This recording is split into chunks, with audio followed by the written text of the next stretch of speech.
ज्योतिष में दूसरे घर से क्या पता चलता है और इसके माध्यम से आप कैसे कैलकुलेट करते हैं जीवन की परिस्थितियों को, आज इसके बारे में एक्सप्लेन करता हूँ। ज्योतिष में दूसरा घर धन, कोष, कुटुंब, मित्र, पशु, बंधन और बहुत सारे राजयोग और दुखों के योगों का होता है। धन की बात करें तो मनुष्य की जो जमा पूंजी है, बैंक बैलेंस, संपत्ति, वो सब इससे देखा जाता है। गुप्त धन भी इससे ही देखा जाता है, दूसरे घर से। जैसे औरतें अपने पास कुछ ना कुछ पैसे छिपा करके रखती हैं, लेडीज घरों में, पति के द्वारा दिए गए पैसों में से भी खर्च करने के बाद प्रत्येक औरत कुछ ना कुछ बचाती है, वो गुप्त धन है। इसी तरह से घर के जो मुखिया होते हैं या और जो लोग होते हैं, वो भी अपने पास कुछ ना कुछ ऐसा धन, ऐसी मनी रखते हैं अपने पास, जिसके बारे में वो किसी को नहीं बताते, उसको गुप्त धन बोलते हैं। तो गुप्त धन का भी दूसरे घर से ही पता लगता है। और मनुष्य की जमा पूंजी, बैंक बैलेंस कितना है, कमाने और खर्च करने के बाद उसने क्या संपत्ति बनाई, वो दूसरा घर बतलाता है। धन, कोष, कुटुंब, इसके बाद आता है कुटुंब। कुटुंब का मतलब है आपकी जो ससुराल है। परिवार चौथे घर से आता है और ससुराल दूसरे घर से देखी जाती है। दूसरे घर में जब कुटुंब की बात करते हैं तो कुटुंब में बैठे हुए ग्रह, अर्थात दूसरे घर में बैठे हुए ग्रह, ये बतलाते हैं कि ससुराल गरीब होगी अथवा अमीर होगी। अर्थात पत्नी के मायके वाले वो लोग कैसे होंगे, उनका व्यवहार और मिजाज कैसा होगा, क्या आपको वहाँ से मान सम्मान मिलेगा या नहीं मिलेगा, आपकी साली या सास ससुर के साथ बनेगी या नहीं बनेगी। अगर यहाँ पाप ग्रह बैठे हों तो जातक को निर्धन ससुराल मिलती है, और अगर धनी है तो कई बार पाप ग्रहों के बैठने की वजह से उनके साथ बनती नहीं है। ये दूसरे घर से कुटुंब के बारे में पता लगता है। धन, कोष, कुटुंब, मित्र, मित्रों में भी हालांकि बुध और तीसरे घर के जो स्वामी और उनके बैठे हुए संबंधित ग्रह होते हैं, उनसे मित्रों का पता लगता है। सोशल सर्किल में भी मित्र आते हैं जो चौथे और नौवें घर से होता है। लेकिन ज्योतिष में मित्रों की अगर स्पेशल बात करें, जो घनिष्ठ संबंध वाले हैं, जिन्हें आप क्लोज रिलेशन वाले कह सकते हैं, वो दूसरे घर से पता लगता है। धन, कोष, कुटुंब, मित्र, पशु माने जो चौपाया है, गाय भैंस, वो संपत्ति में गिनी जाती थी पहले, और आज की डेट में चौपाया संपत्ति वो कार गिनी जाती है। हाथी, घोड़े, सवारी आपकी एसेट्स होती है। हालांकि आज की डेट में गवर्नमेंट ने, सरकार ने कार को एक लायबिलिटीज़ बना दिया है। दूध देने वाली गाय बन गई है कार सरकार को और पूंजीपतियों को। वरना पहले के ज़माने में कोई इक्का दुक्का ही कार खरीदता था। आज सुविधा ऐसी दे दी गई है सरकार की तरफ से कि लोग मकान चाह करके नहीं ले सकते, लेकिन कार अपनी मन चाहे अनुसार, फैसिलिटी के अनुसार ले सकते हैं। मकान के बजाय कार को सुलभ बना दिया गया है। और कार से, सवारी से संबंधित ही जुड़ा हुआ है एक और, कि जब आप इंश्योरेंस पर कार लेकर के चलाते हैं या इन्वेस्टमेंट पे, इंस्टॉलमेंट पे जब कार चलाते हैं और कम उम्र होती है, और जब आप हाईवे पर, एक्सप्रेस पर दौड़ते हैं, जो आज का आंकड़ा है वो 75% डेथ रोडवेज पर बताता है, सड़कों पर बताता है एक्सीडेंट के थ्रू, और नवयुवकों की ज़्यादा है। तो वो सवारी के अलावा मृत्यु का जो भाग है, अकाल मृत्यु का, वो भाग भी दूसरे घर से ही देखा जाता है। क्योंकि दूसरे घर और सातवें घर को मार्केश की संज्ञा दी गई है। अर्थात मृत्यु तुल्य कष्ट प्रदान कर देने वाला अथवा मृत्यु प्रदान करने वाला वो घर दूसरा घर भी होता है। दूसरा घर का स्वामी भी द्वितीयेश भी कई बार मारक बनता है। और अलग अलग ग्रहों में, अलग अलग घरों में जो स्वामी ग्रह बनते हैं, जो द्वितीय घर के स्वामी बनते हैं, वो कई बार अपना फल बदल देते हैं।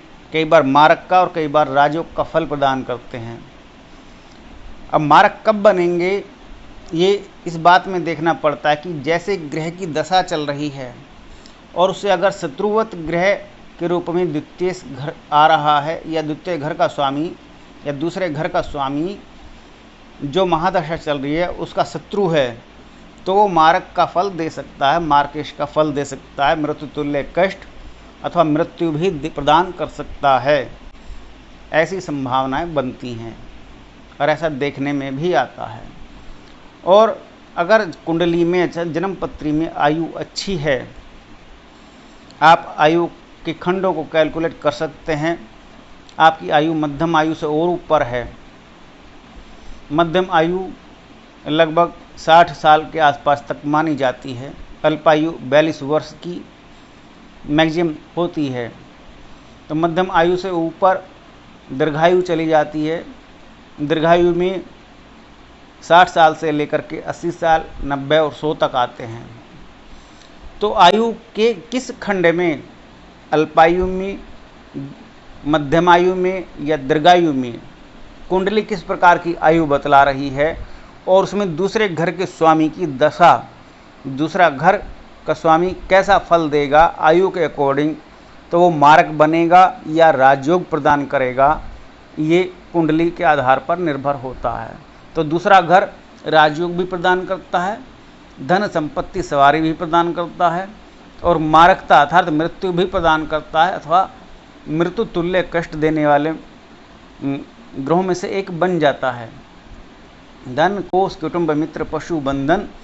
बंधन इसलिए कहा गया है कि बंधन का मतलब होता है कि जैसे कारावास, जेल, वो मृत्यु तुल्य कष्ट है। जातक छटपटाता है और उससे आज़ाद होना चाहता है, मुक्त होना चाहता है। तो बंधन के अलावा एक और आता है बंटवारा, संपत्तियों का बंटवारा या घर में ज़मीन जायदाद का बंटवारा, वो दूसरे घर से देखा जाता है।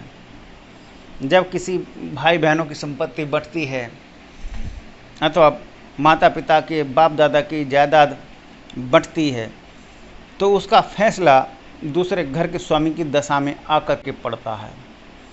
इतने पहले जितने भी समस्याएं समाधान चलते रहेंगे, सबकी विचार विमर्श चलते रहेंगे, लेकिन जब फैसला होगा कि बंटवारा हो रहा है और बंटवारे में इसको इतना मिला, उसको इतना मिला, तो वो समय दूसरे घर के स्वामी की दशा में गिना जाता है और उसमें ही आता है ज़्यादातर। और कई बार बंटवारा शनि की साढ़े सती में भी आता है। शनि की साढ़े सती हो, शनि की ढैया हो और उसमें दूसरे घर के स्वामी की दशा आ जाए तो निश्चित रूप से बंटवारा हो जाता है। और कई बार शनि की ढैया में और दूसरे घर के स्वामी की दशा में पति या पत्नी में भी बंटवारा हो जाता है। इसको तलाक भी कह सकते हैं या इन दोनों में से किसी एक की मृत्यु होना भी कह सकते हैं। ऐसा होता है, ऐसा देखा गया है।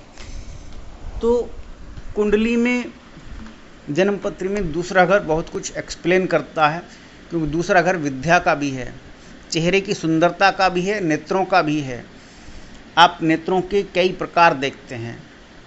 मृग नैनी भी एक शब्द आता है जिसके नैन मृग जैसे हों, एक मछली जैसी आँखों वाली, झील जैसी आँखों वाली, नीली आँखों वाली।